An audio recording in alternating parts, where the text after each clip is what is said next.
আচ্ছা, এখন আমরা দেখব যে অ্যাডোবি প্রিমিয়ার প্রোতে আপনি আপনার ফাইলগুলো কিভাবে মিডিয়া ফাইলগুলো কিভাবে ইম্পোর্ট করবেন এবং সেগুলো দিয়ে কিভাবে কাজ শুরু করবেন। তো ফাইল মেনুতে দেখুন যে ফাইল মেনুতে ইম্পোর্ট নামের একটি অপশন আছে ফাইল মেনুতে, এবং পাশে লেখা আছে Ctrl+I।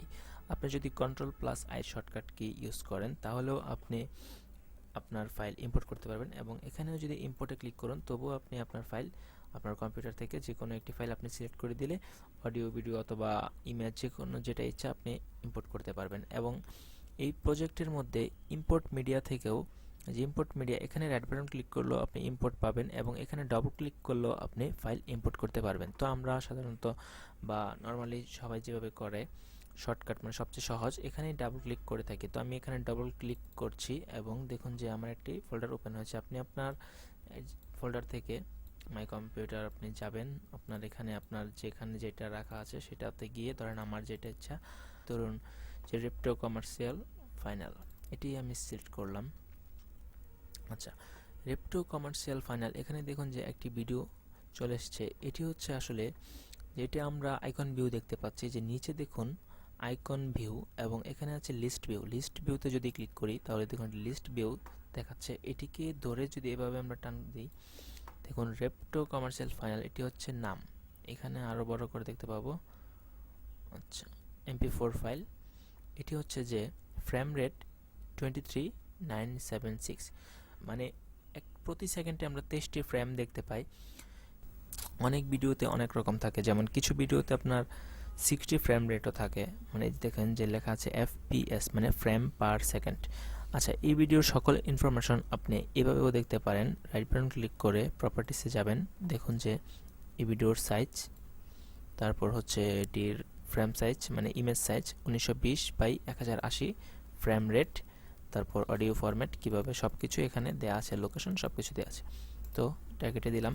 এখন হচ্ছে যে আমরা সিকোয়েন্স শুরু করব, বা এর আগে আমি দেখাই যে এই ভিডিওটি যদি আমরা এখানে যদি একটি ক্লিক করি, এই ভিডিওটির নাম আমি চেঞ্জ করতে পারবো। তারপর হচ্ছে এটি আপনি আপনার মতো করে জুম করে দেখতে পারবেন। আইকন ভিউয়ে গেলে দেখেন যে এটিকে আরও জুম করা যাচ্ছে। তো ধরুন এখানে আপনি একটি ভিডিও নিয়ে এসেছি আমি, আপনার কাজের ক্ষেত্রে হয়তো বা অনেকগুলো ভিডিও, অনেকগুলো ফোল্ডার, অনেক কিছু এখানে থাকবে। তো তখন আপনি আপনার ইচ্ছা মতো সবগুলো বা প্রয়োজন মতো আপনি আপনার মতো করে ফোল্ডারে রাখতে পারবেন। এখানে সেই ফোল্ডারটি ক্রিয়েট করতে হলে আপনাকে নিচে এখানে দেখুন যে নিউ বিন নামের একটি অপশন আছে। নিউ বিনে ক্লিক করলে একটি ফোল্ডার ক্রিয়েট হবে।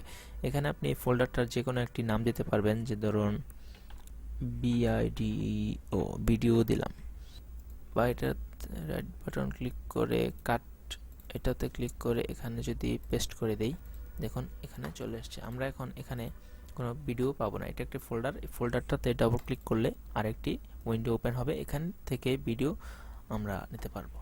আচ্ছা, যাই হোক, ধরেন এই ভিডিও আবার এখানে নিয়ে আসা যাবে কিভাবে, সেটি আবার কাট করবেন এবং এখানে এসে পেস্ট করে দিবেন এবং ফোল্ডারটি চাইলে ডিলিট করে দিতে পারেন।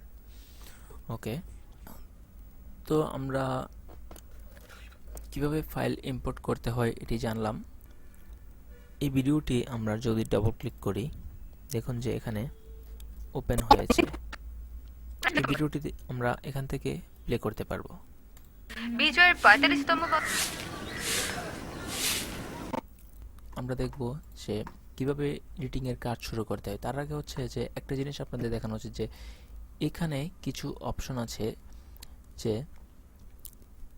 Mark in, mark out. প্রথম হচ্ছে যে অ্যাড মার্কার। এই অ্যাড মার্কার হচ্ছে যে আপনি এটাতে ক্লিক করলে এখানে একটি মার্কার ওপেন হবে, যে এখানে আপনি দেখতে পারবেন, এটাতে আপনি কিছু একটা লিখে দিতে পারবেন, যে এখানে যে নেম, এটাতে ডাবল ক্লিক করেছি তখন এখানে একটি অপশন এসেছে, এখানে আপনি কালার তারপর নেম দিয়ে লিখে দিতে পারবেন যে এই মার্কার বা এখানে কি অ্যাড হবে। আপনার কাজের যখন অনেক বড় একটি প্রজেক্ট নিয়ে কাজ করবেন, অনেক বড় একটি লেন্থের ভিডিও থাকবে, তখন আসলে এই জিনিসটি আসলে লাগে, এই মার্কারটি। এই মার্কারের মধ্যে আপনি মার্ক করে রাখতে পারবেন যে এখানে কি হবে, মানে এখানে ধরেন একটি সাউন্ড, একটি ব্যাকগ্রাউন্ড সাউন্ড অ্যাড হবে, বা একটি লোগো অ্যাড হবে, কোনো একটি কিছু অ্যাড হবে, বা এখানে একটি কিছু থাকবে না।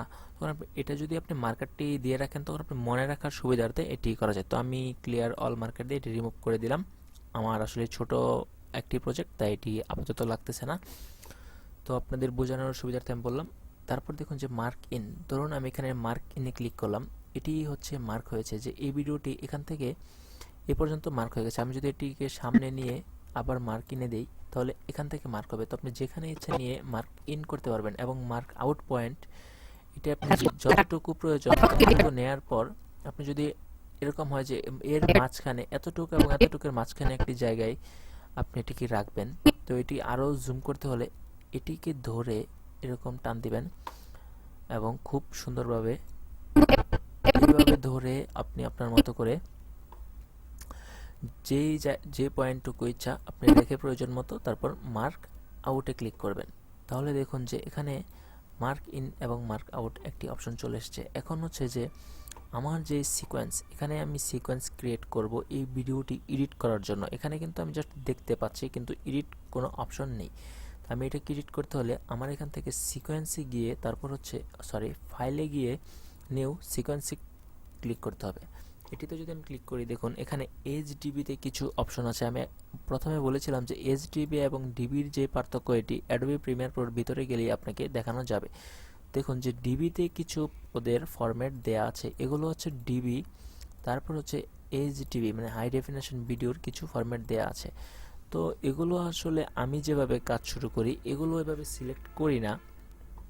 আমি যেভাবে কাজ শুরু করি এগুলো হয়তো আপনি যদি কোনো ক্লায়েন্টের কাজ করেন, সে যদি আপনাকে বলে যে আমার এই সেম ধরনের একটি ফরম্যাট চাই, তখন আপনি দেখবেন যে আপনার ওই মানে যে আপনাকে কাজটি দিয়েছে এখানে আছে কিনা, বা আপনি হয়তো আপনার নিজের মন মতো করে এখান থেকে না নিয়ে সেটিংয়ে গিয়ে ম্যানুয়াল আপনার নিজের মতো করে একটি বানিয়ে নিতে পারবেন। কীরকম? সেটিংয়ে যাবেন, সেটিং সিলেক্ট হচ্ছে না কেন, আচ্ছা ফাইল, নিউ সিকোয়েন্স, সেটিংয়ে যাব। তারপর হচ্ছে দেখুন যে সেটিংয়ে যাওয়ার পর এইচডিবিতে বা এই যে 1080p-তে 720p, এরপর হচ্ছে রেড সিনেমা। এখানে দেখুন যে এখানে যদি আপনি নিচে ক্লিক করেন অনেক ধরনের প্রিসেট আপনি পাবেন।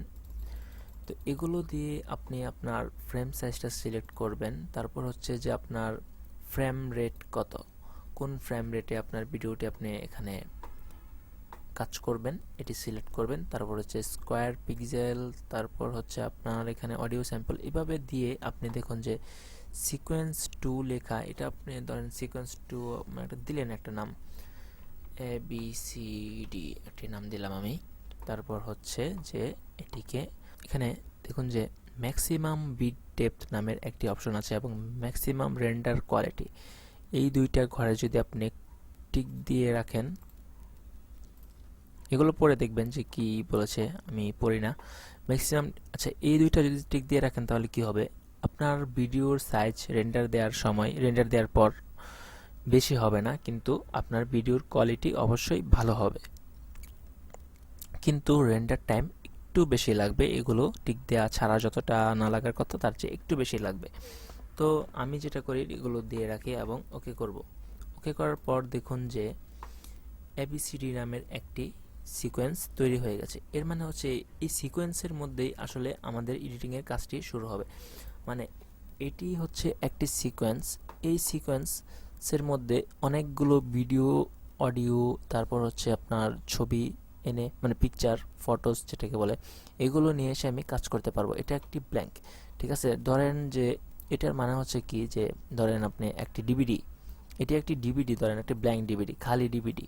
এই ডিভিডির মধ্যে আপনি যতগুলো আপনার ভিডিও, গান ইচ্ছা আপনি দিয়ে বার্ন করবেন, তখন ওই ডিভিডি যদি প্লে করে আপনি সবগুলো গানই তো প্লে করতে পারবেন। এরকম অনেকটা আপনি এই ব্ল্যাঙ্ক সিকোয়েন্সটার মধ্যে যদি আপনি এখানে একটি ভিডিও নিয়ে এসছেন, আপনি যদি আরও একটি, ধরেন আমি এখানে ডাবল ক্লিক করছি আবার, বা এখান থেকে ফাইলে গিয়ে ইম্পোর্টে দিচ্ছি, দেখুন এখানে আরও একটি ভিডিও আছে, আমি নিয়ে আসলাম ভিডিওটি। তারপর হচ্ছে আমি এখান থেকে আবার ইম্পোর্ট দিচ্ছি, তারপর হচ্ছে আপনার একটি লোগো নিয়ে আসলাম।